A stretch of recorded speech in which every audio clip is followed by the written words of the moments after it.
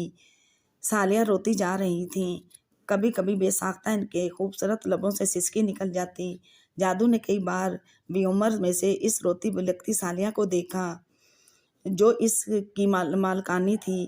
اس کا جی چاہا کہ سڑک کے کنارے روک دے اور سالیہ سے رونے کا سبب پوچھے، مگر وہ چاہتے ہوئے بھی ایسا نہ کر سکتا تھا کہ کچھ بھی تھا۔ وہ اس کے مالک کی بیوی تھی اور وہ اس سے خود مخاطب ہونے کی جرت نہ کر سکتا تھا، مگر نہ جانے کو سالیہ کا دکھ اس کا دل کاٹ رہا تھا۔ اس کے آنسو جادو کے دل پر چھالے ڈال رہے تھے، مگر اس نے زبان